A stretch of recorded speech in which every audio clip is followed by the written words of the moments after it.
You're watching WNCT's Friday Night Football with John Smith, sponsored by Atlantic Dermatology and Subway. We kick things off tonight, our game of the week at the newly named Scott Braswell Stadium. 3-0 Hoggard taking on 3-0 Wake Forest. Second quarter, Cougars leading 7-0. Looking for more. Bryce Love.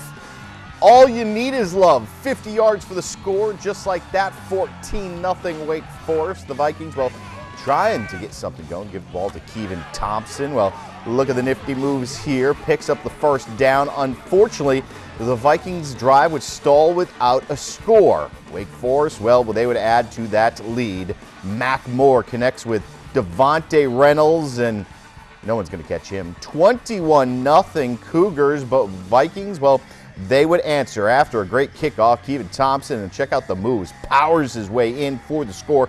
Just like that, 21-7, Vikings trailing just before the half. Fourth down, and, well, Hoggard going for it. Trevor Brown, the nice second effort right there, gets the first down, would lead to a field goal, but tonight it wasn't enough. Wake Forest comes to Scott Braswell Stadium. They win by the final 33-23. Week 5, Hoggard, they are at Loverton. With all that, I welcome to you to Week 4 of the Friday Night Football. I'm your host, John Smith. Week 4 of the high school football season in the books now, and after opening the season with a victory, the Ashley Screaming Eagles will have lost back-to-back games tonight. Ashley trying to get back to 500, welcoming White Oak to town on Military Appreciation Night, and Ashley not wasting any time getting into the end zone. It's Chris Kane. The pretty pass to Delmas Russ, 28 yards scoring straight just like that. 7-0 Ashley, but the Vikings answer right back. Elijah Harrison, check out this little move right there, the shift button. 47 yards, he's gone. We are all knotted up at 7, but Ashley would not lay down this time. More Ashley air attack. Kane going up top, finds Steven Russell, the big gain. First down to keep the drive alive. Just a few plays later, it's Kane with the pitch out to Anthony Andrews for the score. Ashley, they're now 2-2. They win 31-24 next week. Ashley is off. In each of the past 2 seasons, the South Columbus Stallions were 1 win away from playing for a state championship. In each of those past 2 years, their dreams fell short in the hands of Tarboro. Tonight, South Columbus make the trip to West Brunswick looking for win number 1. Ben Powell in Charlotte tonight. Ben? Well, John, until now, the Stallions hadn't started a season 0-2 in this millennium. But to avoid their 3rd loss in a row, the Stallions would have to go through the newest member of the Mid-Eastern Conference, West Brunswick. They're also coming off back-to-back losses, so each team dying for a win before entering conference play next week. We pick things up in the second half. South Columbus leads 22-8. Dylan Darguzis picked off by Reed Worley. And the next play, South Columbus with their chance, and Quinlan Hammond returns the favor. Deep pass down the sideline, intercepted by Gary Darling. Very next play, we start to see a pattern here, John. Darguzis back to pass. This ball is tipped and then intercepted by Reggie Frank. Lots of turnovers tonight. This game got ugly in the second half, but later the offense started to show up. West Brunswick in the red zone, handoff to Tavon Stanley, who's going to go up the middle, completely untouched for the easy 22-yard score. At that point, it was 30-14 South Columbus. Then the Stallions answer back with a rushing touchdown of their own. Carlos McClure bangs his way in for the score. And the Stallions, well, they were just too much for the Trojans tonight. They go on to win 44-14. Next week, South Columbus hosts South Brunswick, and West Brunswick is at North Brunswick. Well, Ben, a pair of teams going in different directions in Southport. 0-3 South Brunswick playing host to 3-0 North Brunswick. A Brunswick County clash. Randy Clark for the Scorpions. Shaq Graham, touchdown. Well, they had jumped out to an early 7-0 lead in the second quarter. Later, the second, South Brunswick, well, quarterback Cole Blackburn back to pass and, well, connects with the wrong color jersey. Miguel Cano with the interception, well, and they would put that into the end zone. Randy Clark, 14-0 North Brunswick, and just before the half, North Brunswick adds another one. Shelton Perkins, this time to Keham Keaton. Touchdown made it 21-0 North Brunswick, and they roll tonight. North wins 47-14. Week 5, North Brunswick at West Brunswick. South Columbus South Brunswick, they are at South Columbus.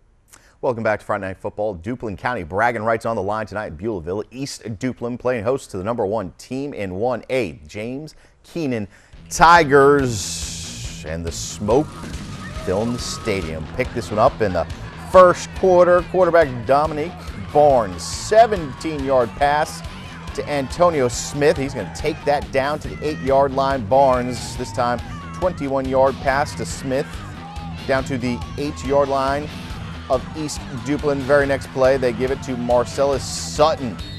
It's going to be an 8-yard touchdown run. Guess what? There he goes. He's going to find the end zone. The future NC State product with the score. This one tonight, all Tigers as they run rampant. They win by the final 25-0. Week 5, East Duplin there at North Lenoir. James Keenan, they are off. We stay in Duplin County a week after beating East Duplin 2-1 Wallace Rose Hill. Well, they are playing host to Jones. It was 35-0 Wallace in the third quarter. Jones quarterback Jarrett Hewitt intercepted by DeAndre Dawson of the Bulldogs. That would set up Alex Lassane. 23-yard down to the 2. That would set up a score, not pictured, but it would be 42-0, and big hits coming.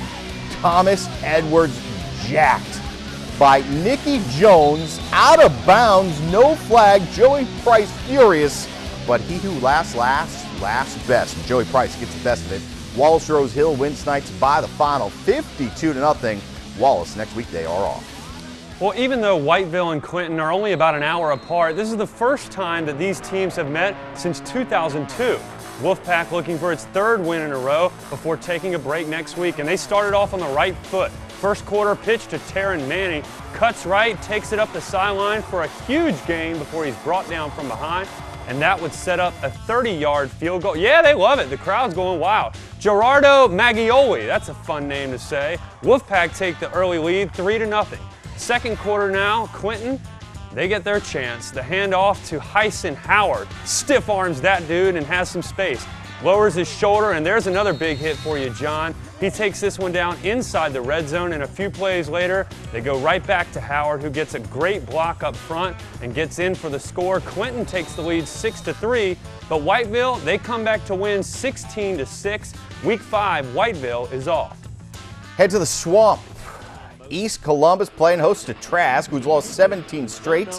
The Gators, Cecil calls his own number, goes in 8 yards, 2-point conversion fails. It was 20-0. But, well, Dylan Kraft throws a nice pass to Alberto Vasquez. That made it 32-7, but East Columbus not done. Nick McClure, he's going to take the handoff. He is going 85 yards for the touchdown. East Columbus led 38-7. They go on to win tonight by the final 38-14. Week 5, Trask off. East Columbus, they are at East Bladen.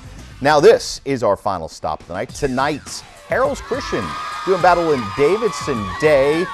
Well, big plays tonight. Last year it was 104-80 this game. Marcellus Scarborough gets in. They would score on the very next play, and that is a touchdown for the Crusaders, but it would be Davidson Day with big plays. Will Greer, he's headed to Florida. Well, to Mike Stevens, who takes it into the end zone for 6. Nobody is going to catch him. Not as much scoring as this one is last year. They would go for 2. This year, 30. 64-14. Davidson Day with the victory. Next week, week 5, Harold's Christian, they are at South Robinson.